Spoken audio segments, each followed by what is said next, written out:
Hello students, UR80 PG का हम एक मॉडल टेस्ट पेपर सॉल्व कर चुके हैं। Today will solve second model test paper of UR80 PG, that is university of Rajasthan admission test for post graduation. Question number 81 is PPF account is open for the years. PPF means public provident fund.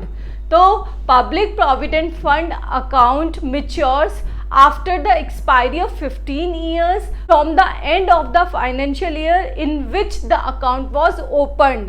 जिस साल में account खोला गया था उसके आगे के 15 साल में, जिसमें कि आपका फाइनेंशियल ईयर एंड होने वाला है, भी आपका PPF अकाउंट एक्सपायर होता है। तो इसका आंसर है 15 ईयर्स।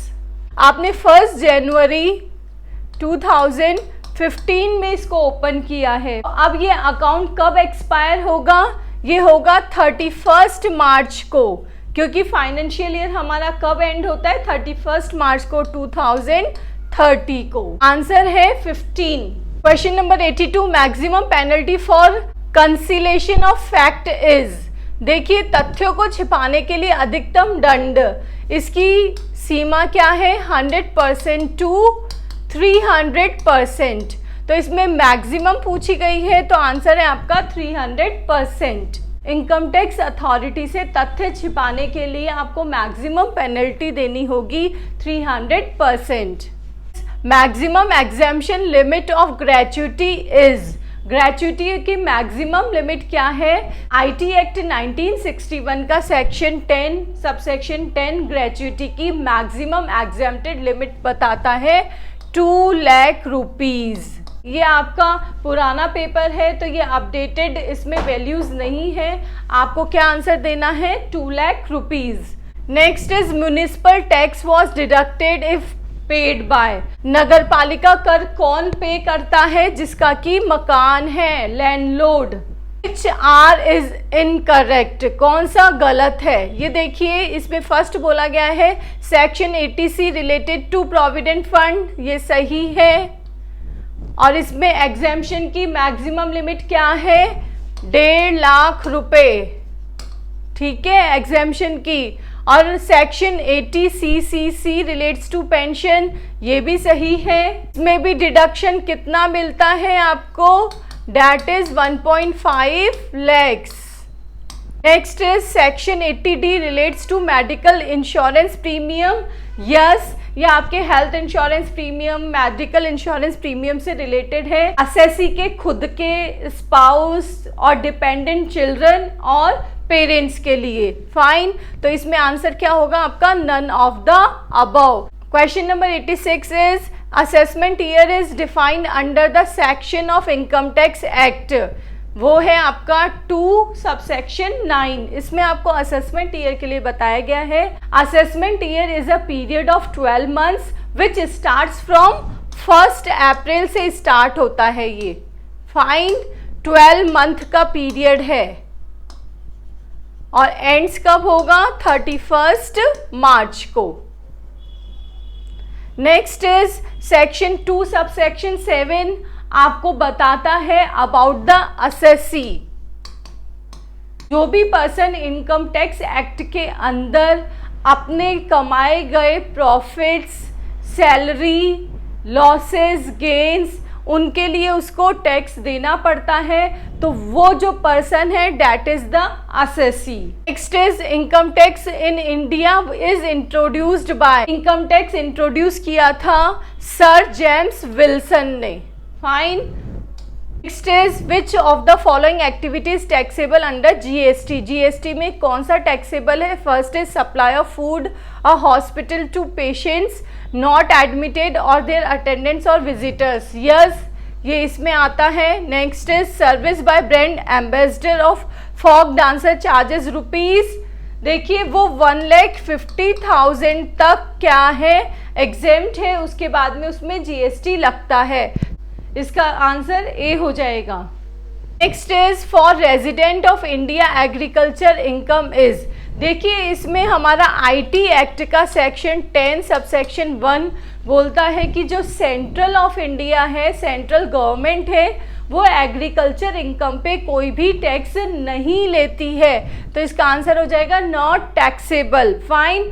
बट जो स्टेट गवर्नमेंट है वो कितना लेती है, 5000 रुपीज तक लेती है। इसमें हम आंसर क्या देख रहे हैं, not taxable. Next is royalty paid on the basis of time is treated as, time के अकॉर्डिंग आप पे करते हैं, that is your rent.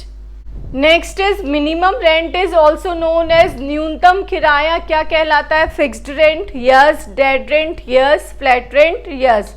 All of the above इसका आंसर है। Next is idle time variance is always be, कार्यहीन समय, that means idle time वो time है जिसको कि प्रोड्यूसर चाहकर भी कम नहीं कर सकता है। लाइक अगर आपको स्टैंडर्ड आवर्स कितने दे रखे हैं, 5000, और वर्किंग आवर्स कितने हुए हैं, 4850, तो ये जो 150 आवर्स है वो लेबर के, रेस्ट के हैं, लंच के हैं, तो इन आवर्स को आप चाहकर भी कम नहीं कर सकते हैं। तो इसलिए जो हमारा आइडल टाइम वेरिएंस क्या होता है, एडवर्स होता है, हमेशा नेगेटिव होता है। फाइन। और इसका क्या फॉर्मूला है, standard rate multiply by idle time. Next is if actual production is equal to standard production then material sub quantity variance will be। देखिए जो हमारा मटेरियल सब क्वांटिटी वेरिएंस है वो क्रिएट कब होता है, जब आपका एक्चुअल प्रोडक्शन और स्टैंडर्ड प्रोडक्शन में डिफरेंस होता है। अब जब ये बोला गया है कि ये दोनों इक्वल है, दैट मीन्स कोई भी डिफरेंस नहीं है, तो आपका ये वेरिएंस क्या हो जाएगा, 0। Next is which is the contingent liability. देखिए contingent liability is the liability or the potential loss may occur in the future, जो अभी नहीं है बट फ्यूचर में हो सकता है। तो bills discounted from bank, yes ये हमारी लाइबिलिटी हो सकती है। Liability for partly paid up shares, yes हो सकता है कि कोई उसको पे ना करे। Next is uncalled amount on partly paid shares, yes, तो इसका आंसर है आपका all of the above. Next is net operating profit for managerial remuneration is computed under section 349 और 350, ये दोनों ही मैनेजरियल रिम्यूनरेशन से रिलेटेड अंडर सेक्शंस हैं। इसमें ये बोला गया है कि कंपनी के जितने भी जेन्युइन ऑपरेटिंग प्रॉफिट्स हैं उसमें से ही आप मैनेजरियल रिम्यूनरेशन डिस्ट्रीब्यूट कर सकते हैं। आर्टिफिशियल प्रॉफिट्स बनाकर आप मैनेजरियल रिम्यूनरेशन नहीं देंगे। Next is dividend received by holding company. Holding company ने डिविडेंड रिसीव किया है फ्रॉम इट्स सब्सिडरी कंपनी।